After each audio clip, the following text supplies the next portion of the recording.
नमस्कार दोस्तों, स्वागत है आपका हमारे रीति रिवाज में। आज है शरद पूर्णिमा।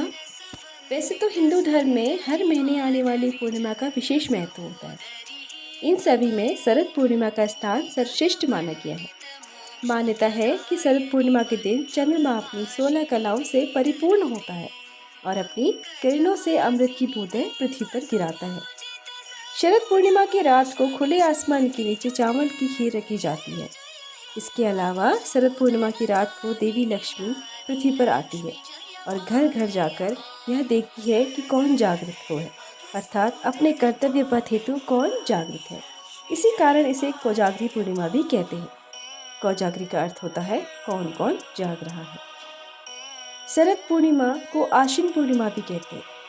शास्त्रों के अनुसार शरद पूर्णिमा की तिथि पर चंद्रमा पृथ्वी के सबसे नजदीक रहता है और रात को चंद्रमा की किरणों में औषधि गुण की मात्रा सबसे ज़्यादा होती है, जो मनुष्य को तरह तरह की बीमारियों से छुटकारा पाने में मददगार साबित होती है।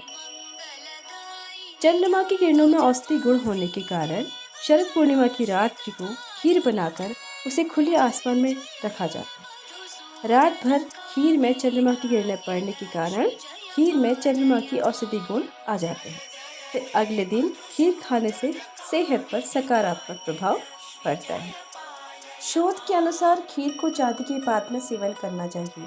इसके पीछे कारण यह है कि चांदी में प्रतिरोधकता अधिक होती है, इससे विषाणु दूर रहते हैं। और खीर की रस्म के अलावा शरद पूर्णिमा के दिन को लेकर एक और मान्यता है। कहते हैं कि इस दिन प्रत्येक व्यक्ति को कम से कम 30 मिनट तक शरद पूर्णिमा का स्नान करना चाहिए। इसके लिए रात्रि 10 से 12 बजे तक का समय सबसे अधिक उचित होता है। मान्यता है कि इस समय सोम चक्र, नक्षत्रीय चक्र, आश्विन चक्र के त्रिकोण सम्मेलन से शरद ऋतु में ऊर्जा का संग्रह होता है और बसंत में निग्रह होता है। शरद पूर्णिमा की रात को सुख, समृद्धि और जीवन की अन्य खुशियाँ पाने के लिए अलग अलग तरह के उपाय किए जाते हैं। कुछ ऐसा ही लेकिन अलग तरह का उपाय लंकापति रावण भी करता था। कहते हैं कि शरद पूर्णिमा की रात में रावण चंद्र किरणों को दर्पण के माध्यम से अपनी नाभि पर ग्रहण करता था। इस प्रक्रिया से उसे पुनर्यौवन शक्ति यानी कि हमेशा जवान रहने की शक्ति प्राप्त होती थी। शरद पूर्णिमा के दिन सूर्योदय से पूर्व उठकर स्नान करने के बाद व्रत का संकल्प लेना चाहिए। समस्त देवी देवताओं का आह्वान करें और वस्त्र, अक्षत, पुष्प आदि, धूप, दीप, नैवेद्य, सुपारी व दक्षिणा आदि अर्पित करने के बाद पूजा करनी चाहिए।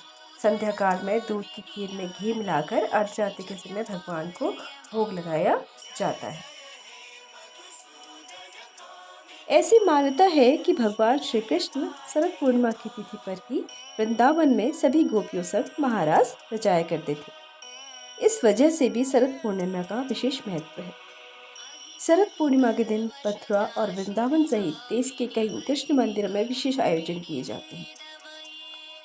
ऐसी भी मान्यता है कि शरद पूर्णिमा की तिथि पर देवी लक्ष्मी पृथ्वी पर भ्रमण करने आती हैं और घर घर जाकर भक्तों को आशीर्वाद देती हैं। शरद पूर्णिमा की तिथि पर माता लक्ष्मी की विशेष पूजा का आयोजन किया जाता है।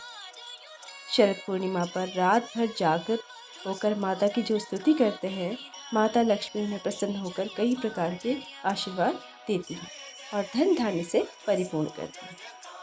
शरद पूर्णिमा पर माता लक्ष्मी को प्रसन्न करने के लिए कई कई तरह के उपाय किए जाते हैं, जिसमें देवी लक्ष्मी का प्रिय भोग और वस्तुएं अर्पित की जाती हैं। शरद पूर्णिमा पर देवी लक्ष्मी को प्रसन्न करने के लिए कमल गट्टी की माला से इस मंत्र का जाप भी करती हैं। ओम श्रीं ह्रीं श्रीं कमले कमलालये प्रसीद प्रसीद श्रीं ह्रीं श्रीं ओम महालक्ष्मी नमः। चलिए अब सुनते हैं शरद पूर्णिमा की कथा। एक साहूकार था जिसकी दो सुंदर सुशील कन्याएं थीं। दोनों बहनों में से एक धार्मिक रीति रिवाजों से बहुत आगे थी और एक का इन सब में मन नहीं लगता था। बड़ी बहन सभी रीति रिवाज में मन लगा कर करती थी, पर छोटी आनाकानी करती थी। देखते ही देखते दोनों बहनें बड़ी हो गई और दोनों का विवाह हो गया। दोनों ही बहनें शरद पूर्णिमा